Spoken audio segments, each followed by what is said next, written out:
तकरीबन हर साल board exam में जो 10th का एग्जामिनेशन होता है उसमें 3 मार्क्स का एक क्वेश्चन पूछा जाता है रे डायग्राम से रिलेटेड। यानी कि वस्तु को कहाँ पे रखा जाए कि उसका प्रतिबिंब कहाँ पे बने, किस आकार का बने, वास्तविक बने कि आभासी बने। 3 मार्क्स का एक रे डायग्राम वाला क्वेश्चन पूछा जाता है। इसके अलावा इससे भर भर के ऑब्जेक्टिव पूछा जाता है। ओवरऑल कंक्लूजन ये निकाला जा सकता है कि किसी दर्पण से, फिगर से रिलेटेड 5 से 6 मार्क्स का क्वेश्चन पूछा जाता है। तो इसको ना हम याद करने का एक आसान से आसान तरीका बताते हैं। इससे ना ही आपका ऑब्जेक्टिव छूटेगा और ना ही आपका 3 नंबर का जो रे डायग्राम आता है वो छूटेगा। सबसे पहली बात हम लोग क्या करेंगे, एक फिगर बनाएंगे।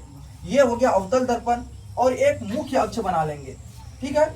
और लिख देंगे ये जो है ये हो गया पोल, ये हो गया उसका फोकस, ये हो गया उसका वक्रता केंद्र, और यहाँ पे है इसका कितना क्या चीज, इन्फिनिटी है यानी अनंत है। सबसे पहले जो हम लोग वस्तु को रखते हैं वो रखते हैं कहाँ पे, अनंत पे रखते हैं, अनंत पे रखते हैं। और अनंत पे जब रखते हैं तो उसका प्रतिबिंब बनता है फोकस पे।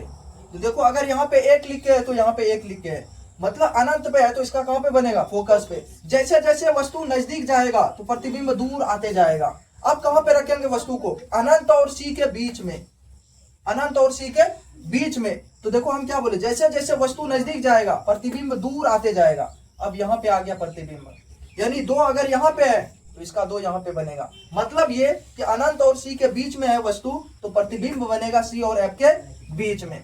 उसके बाद में हम लोग क्या करेंगे, सी पे रखेंगे। अगर वस्तु सी पर है तो प्रतिबिंब भी बनेगा कहाँ पे, सी पे बनेगा। यानी जैसे जैसे नजदीक जा रहा है दर्पण के करीब, वस्तु क्या होते जा रहा है, दर्पण के दूर आते जा रहा है प्रतिबिंब उसका। फिर उसके बाद हम क्या किए, अब वस्तु को रख दिए सी और एफ के बीच में। जैसे सी और एफ के बीच में रखे तो प्रतिबिंब उठ के चल के आ गया कहाँ पे, सी और अनंत के बीच में आ गया। उसके बाद हम क्या किए, वस्तु को रख दिए कहाँ पे, फोकस पे। जैसे फोकस पे रखे तो प्रतिबिंब उसका कहाँ पे बन गया, अनंत पे बन गया, ठीक है। और सबसे ज्यादा जो इंपॉर्टेंट केस है जो कि पूछा जाता है वो ये वाला है कि जब वस्तु को कहाँ पे रखे, फोकस और पोल के बीच में, तो इसका प्रतिबिंब, इसको याद रख लेना, इधर नहीं बन के ये बन जाता है दर्पण के पीछे, दर्पण के पीछे बन जाता है, ठीक है। और समझना, अगर रहा सवाल कि वो ये पूछे कि प्रतिबिंब कैसा बनेगा, बड़ा बनेगा कि छोटा बनेगा, कैसा बनेगा, तो उसके लिए ये है कि जब अनंत पे रहता है ना तो प्रतिबिंब बनता है फोकस पे और वो बनता है बिंदु आकार का। कैसा बनता है, बिंदु आकार का, आकार का। तो ये एक क्वेश्चन बन गया कि बिंदु आकार का प्रतिबिंब कब बनता है, जब वस्तु कहाँ पे हो, अनंत पे। उसके बाद जब वस्तु रहता है अनंत और सी के बीच में ना तो उसका प्रतिबिंब बनता है सी और एफ के बीच में, लेकिन कैसा, वस्तु से छोटा, वस्तु से छोटा। यह हो गया दूसरा केस। तीसरा में अगर वस्तु सी पर रहे तो प्रतिबिंब बनता है सी पर लेकिन वस्तु के बराबर बनता है, वस्तु के बराबर। और जैसे यहाँ पे बना सी के बाद, यानी कि वस्तु को अब इस बार रखते कहाँ पे, सी और एफ के बीच में, तो उसका प्रतिबिंब बना है सी और अनंत के बीच में और ये बनता है वस्तु से बड़ा। प्रतिबिंब कैसा बनता है, वस्तु से बड़ा बनता है, ठीक है।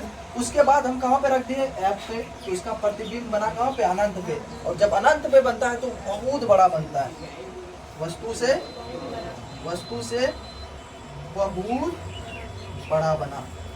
यानी कहने का मतलब यह है कि सबसे पहले प्रतिबिंब बना एकदम बिंदु आकार का, फिर बना छोटा, फिर बना वस्तु के बराबर, फिर बना वस्तु से बड़ा, फिर बना बहुत बड़ा।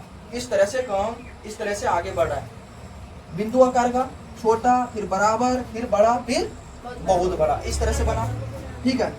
और जब इधर बनता है, इधर, तो ये भी बनता है वस्तु से बड़ा बनता है।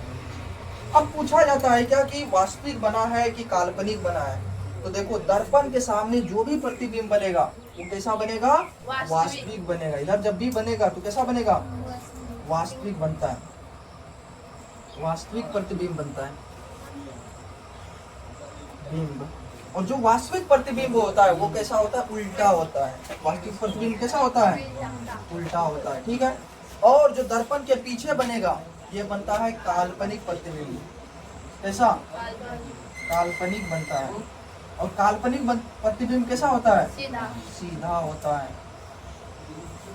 आई होप, उम्मीद है कि आपको ये वीडियो समझ में आया होगा और जो बच्चे बैठे हुए हैं उनको भी समझ में आया होगा। मिलते हैं अगले वीडियो में। Okay bye, love you.